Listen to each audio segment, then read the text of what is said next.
kita punya trauma, entah itu fiktif, entah nyata, entah apalah. Kita punya trauma kasus Siti Jenar. Orang yang mendalami la ilaha illallah secara intensif, ya, entah itu disebut kalimat sodo, bosuluk, boseloko, mbah kono semua. Orang yang memahami la ilaha illallah secara intensif, itu pasti menuju ilmu hakikat. Dan menuju ilmu hakikat pasti ngalami hakikat yang khoyali. Ini rungokno tenan iki. Hakikat yang nopo? Khoyali. Dan hakikat yang khoyali ini mulai menipu. Ya, kalau sudah begitu ruwet. Misalnya ngeten nggih. Ketika kula maca nggih diskusi ini utai perdebatannya kali jago mbek Siti Jenar. Saat itu ada Sunan Bonang juga. Kamu sujud pakai apa kali jaga? Ya pakai jasad. Dari Siti Jenar. Daging kamu itu hanya onggokan daging. Nanti itu jadi bangkai. Dan setelah jadi bangkai itu habis. Kamu nanti ditulis Tuhan tidak termasuk yang sujud. Kebuat yang mbok sujud itu bentek. Mikir kan juga. Rugi ke sujud mbek bathuk mbek tangan. Jasad tem sampean iku entek. Ora ana sing crita kowe nak sujud mergo jasad itu mbok sampean dadi bang. Lah nek ngono sujud sing hakikat ora usah bathuk, ora usah tangan, ora usah sikil, yo rohem iku lho kon sujud mbek pangeran. Nak sujud mbek fisik ku rugi wong fisik sampean. Mikir kali. Wong bolak-balik kali Joko mantan wali preman terus jadi debat pusing. Siti Jenar tahu belajar tak tahu meneng Irak. Yang jelas yang mulang gak satem ora menangi. Wah, uang ini menjadi perdebatan.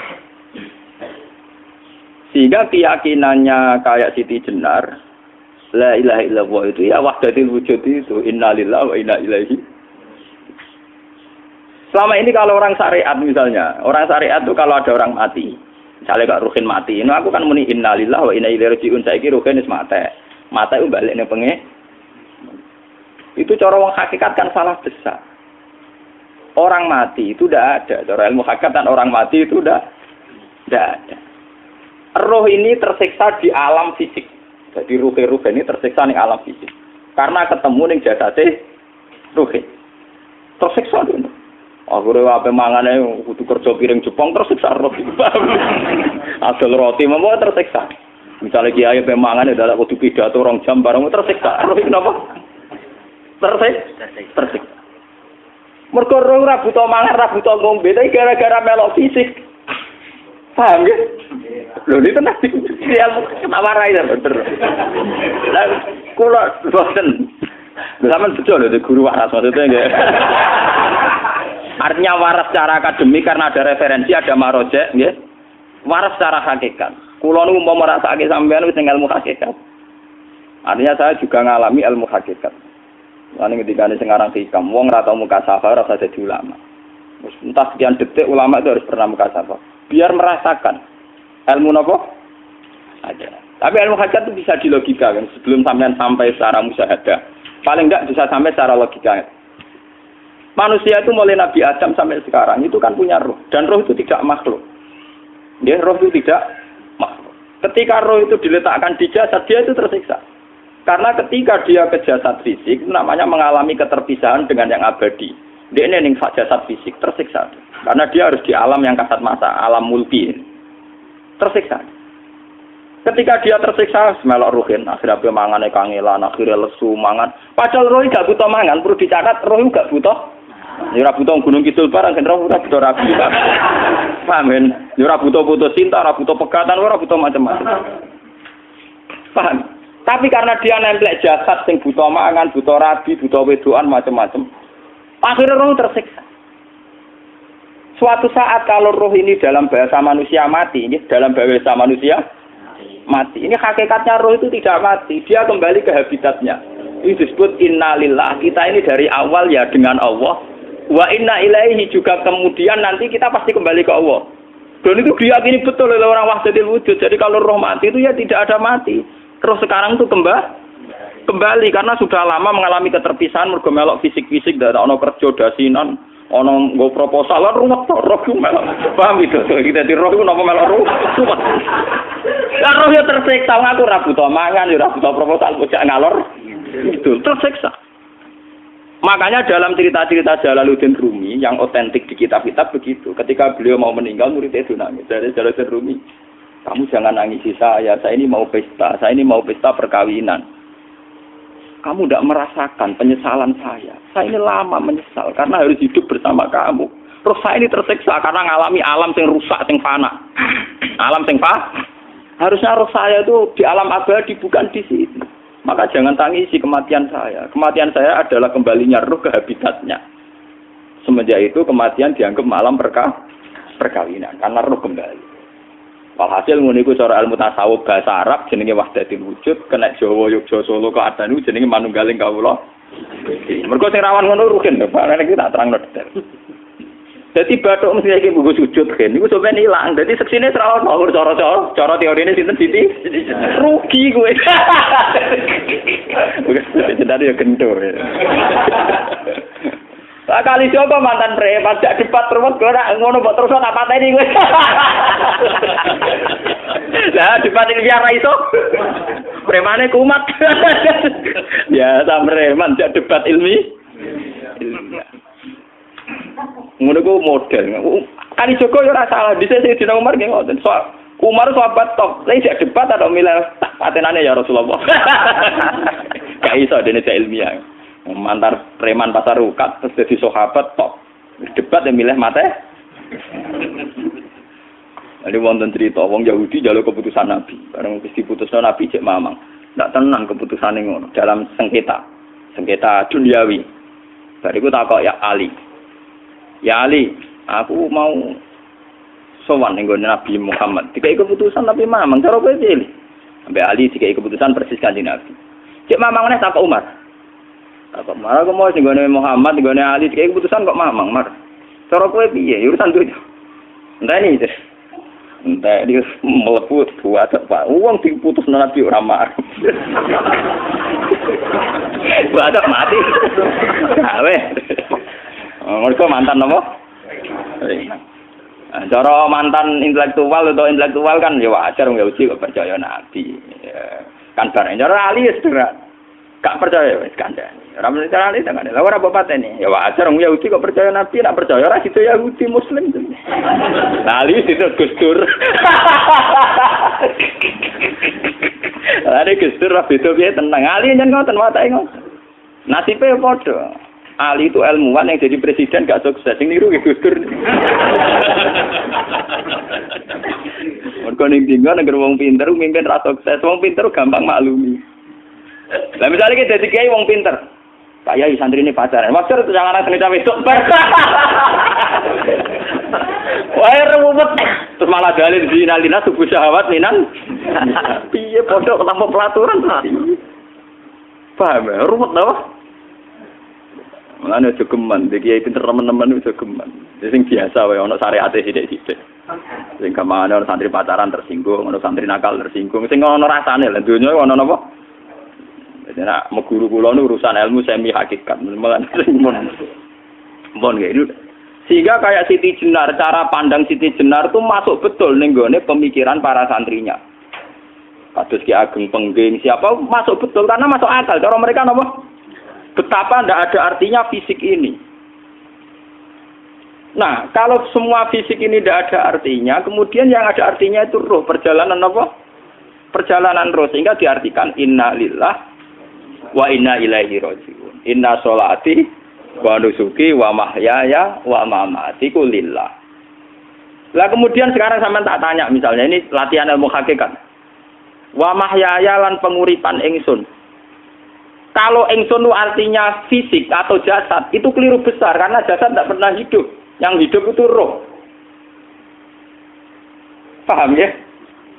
Sekarang artinya wama mati itu apa? Kematian ingsun. Kalau roh itu tidak pernah mati, berarti kematian roh adalah keterpisahan dengan yang agung atau yang abadi. Dan semuanya itu lillahi rabbil alamin. Sehingga mereka mengatakan kematian itu satu pesta. Mulane kados Bilal ditakoki, ya Bilal, ketika murid-muridnya nangis bergape mati, Bilal ge seneng ae. Godan nalqal ahibbah Muhammad dan wa hisbah. Kalau nak mati malah senang tuh ketemu kekasihku. Sebab itu kematian tidak pernah jadi problem bagi mereka sing soleh. sing menembus ilmu hakikat. Paham? Tapi ilmu hakikat kayak ini itu yang diyakini Siti Jenar, diyakini Jalaluddin Rumi, diyakini para wali-wali wahdatul wujud. Dulu Syekh Husain sinten Al-Halal. Itu kemudian melahirkan prahara syariat. Prahara apa? Syariat. Sebab itu Wali Songo, oke Siti Jenar benar dalam filosofinya, tapi harus dibunuh. Karena menjadi prahara syariat. Sama dengan yang dikatakan Nabi itu benar, tapi menjadi prahara syariat. Akhirnya disomasi oleh Umar radhiyallahu anhu. Jadi sebetulnya sama, pola-pola ceritanya sama. Intinya sebuah ilmu hakikat harus dikawal napa? Syariat. Nggih kula bolak-balik, contoh paling gampang wit pisang. Wong nak mangan gedang kulitnya tetap dibuat. Tapi umpama gedang dari awal ora usah kulit, ra sido dadi gedang. Paham nggih? Meskipun kon ape dipangan ya dibuat. Tapi kita tidak bisa membayangkan pisang dari awal tanpa napa? Mbah kekeringan, mbah bosok, mbah ra sido dadi napa? Pisang.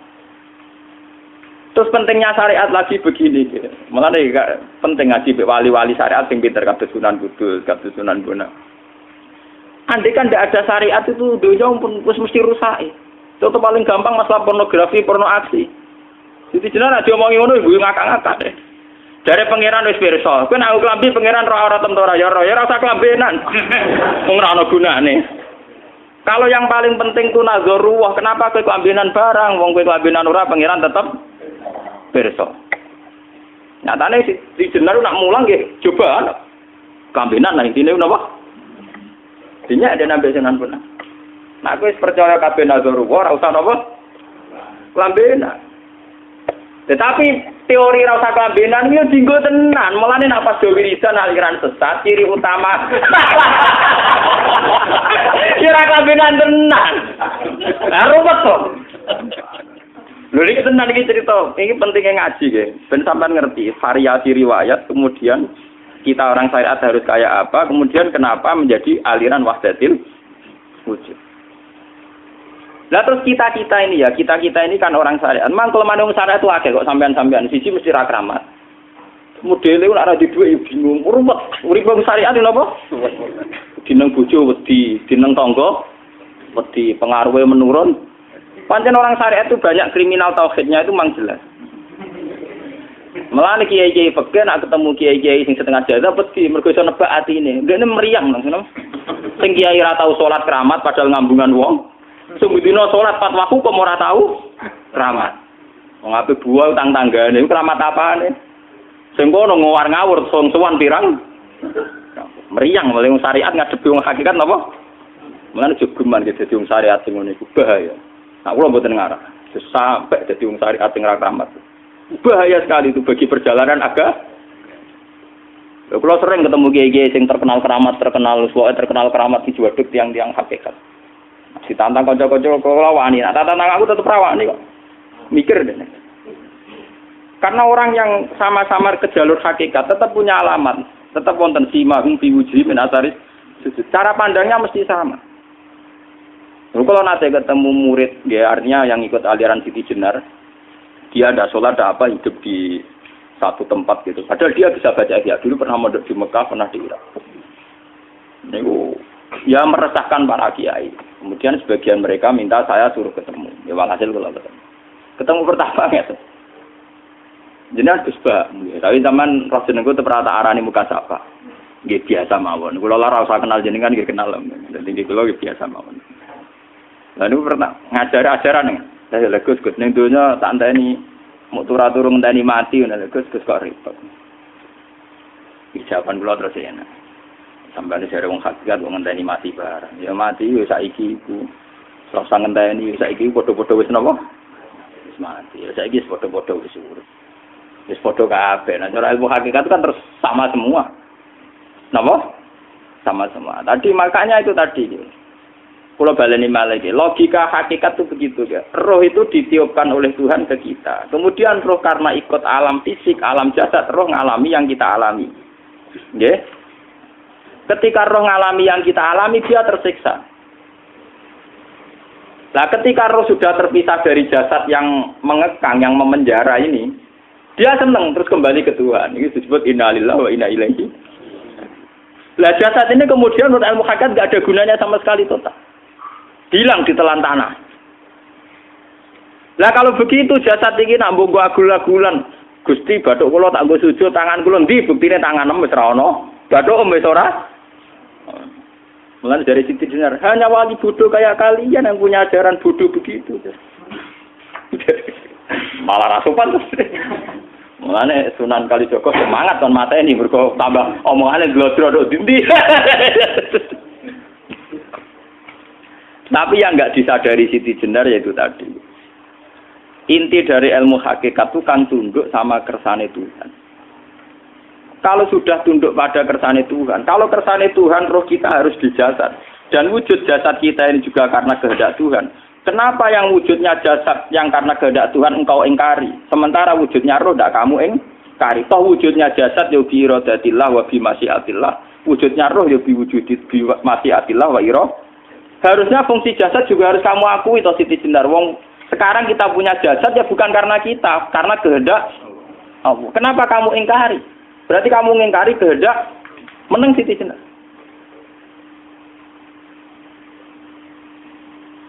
Makanya hakikat yang pertama saya itu pasti khayal. Lah Siti Jenar itu hakikatnya baru yang sampai khayal itu.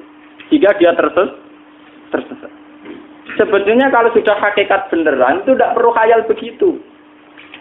Artinya tidak perlu khayal jasad kita sing senajan ora ana gunane ini. Tetap piye wae wujudnya karena kehendak Allah. Juga kita harus terima.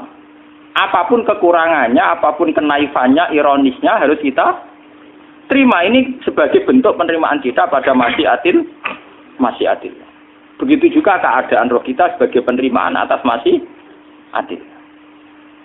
Meskipun ada teori-teori roh yang lebih valid. Lebih valid misalnya begini. Kanjeng Nabi itu suatu saat ininya terputus karena perang Uhud. Itu Kanjeng Nabi dia dolanan drijine ini. Napa cara napa jari jemari Nabi putus. Iki dolanan. Jadi Nabi sendiri kadang sering ngajarkan ilmu hakikat.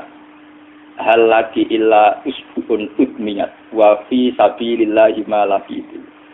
Kowe ora trimo fisik, bentuk fisik jari jemari sing ditetir berdarah. Tapi nak kowe wis fi sabilillah ayo wis balik ning habitatem. Sehingga kenapa para sahabat itu ketika dicincang, ketika putus tangannya, putus kakinya, sahabat yang usul ke ilmu hakikat itu malah senang. Karena jasad kita ini kan ila sabilillah menuju jalan Tuhan. Sekali dia sudah terluka fi sabilillah itu sudah menemukan formatnya. Cara teori Cina sudah menemukan formasinya. Paham gitu? Ora kok malah ngeluh itu berarti goblok kok nek ngeluh paham tak? Paham napa? Jadi makanya Nabi ngendikan ya itu sudah. Itu sudah ketemu formatnya. Ketika rohnya para syuhada nanti kembali ke Tuhan ya ketemu formatnya lagi. Itu disebut wala taqulu lima yuqtalu fi sabilillahi.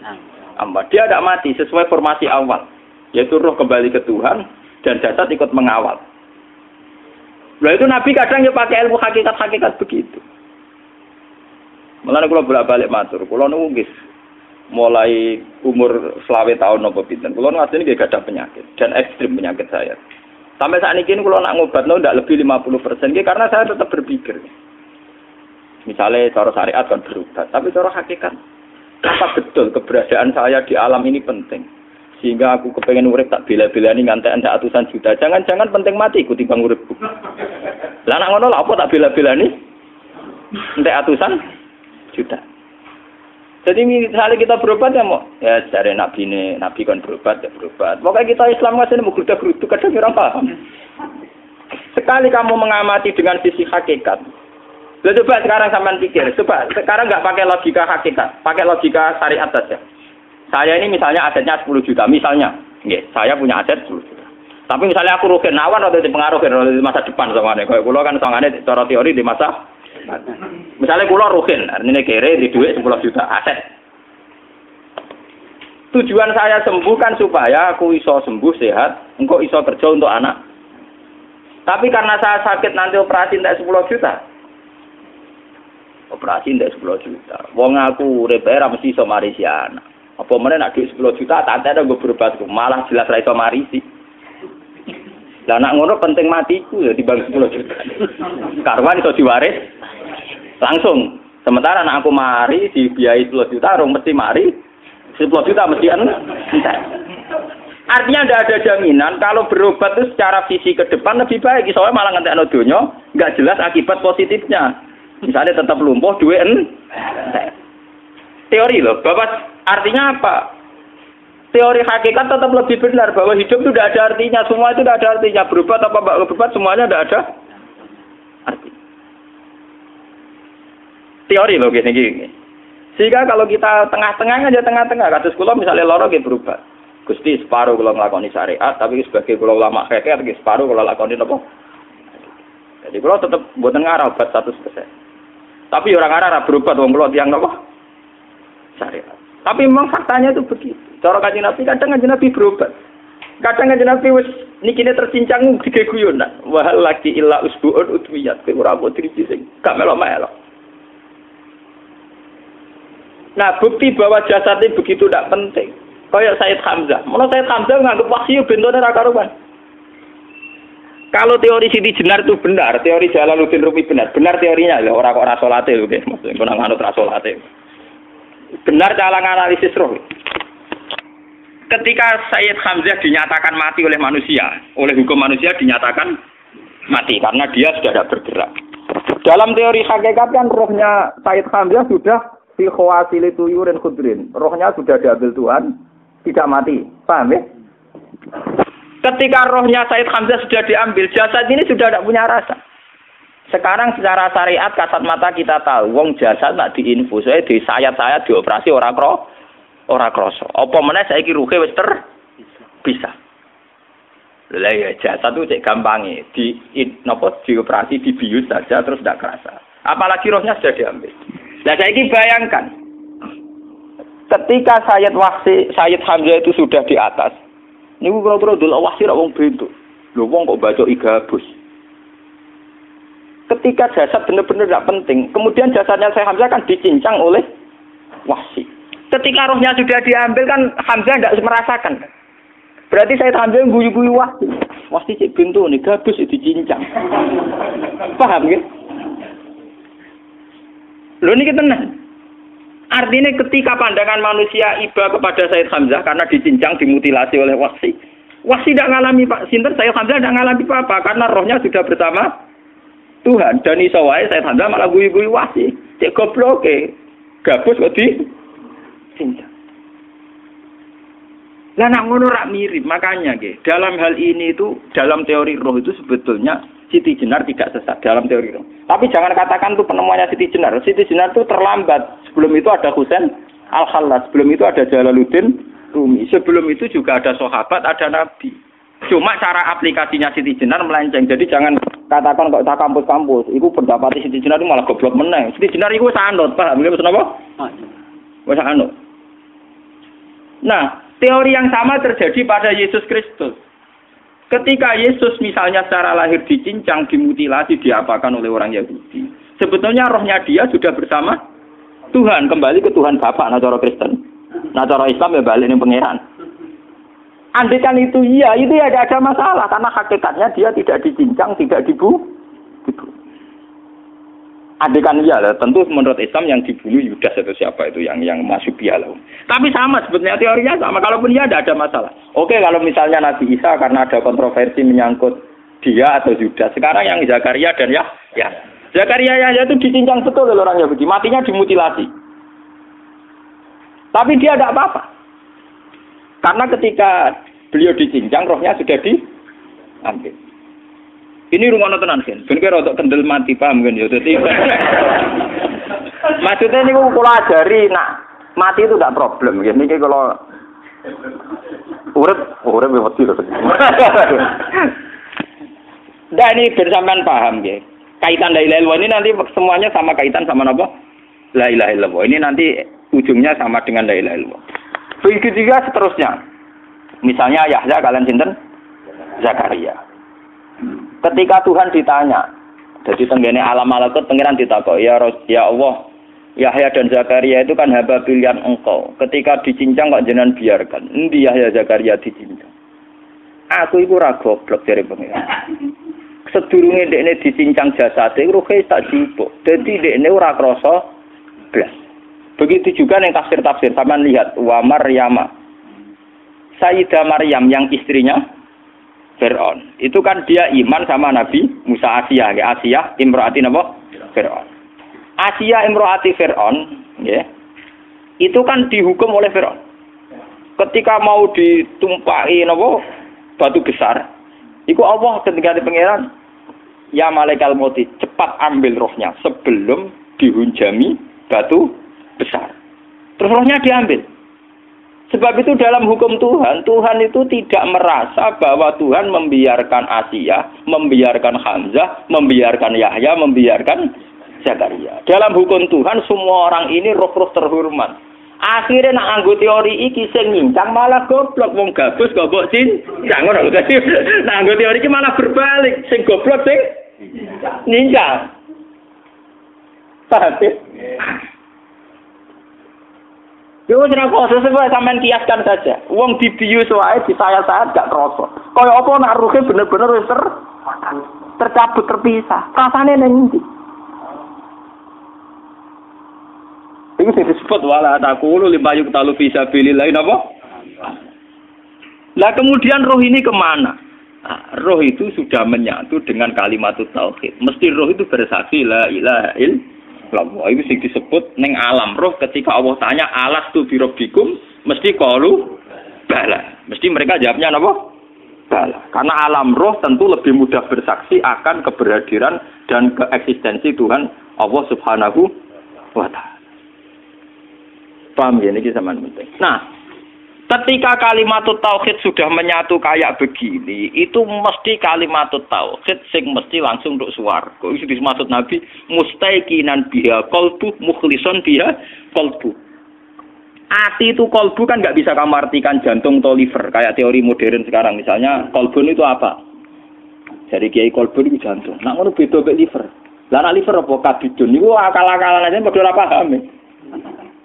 Bahasa kolbun, fikrun, aklun itu sesuatu yang misteri. Roh ini kemudian dengan kalimat tauhid sudah menyatu disebut mukhlishon biha kolbu. Ada tingkat kemurnian hubungan roh dengan kalimat tauhid. Lah kalau begitu pasti dakhalal jannah. Karena tidak mungkin kalimat tauhid kok dineraka. Lah ini mau masalah-masalah hakikat. Wong sing gak tahu petualangan hakikat, momene sing sering bingung bakas dhuwit, bayar kredit, utang jatuh tempo, ora usah melok mikir, utek wis entek go mikir dhuwit.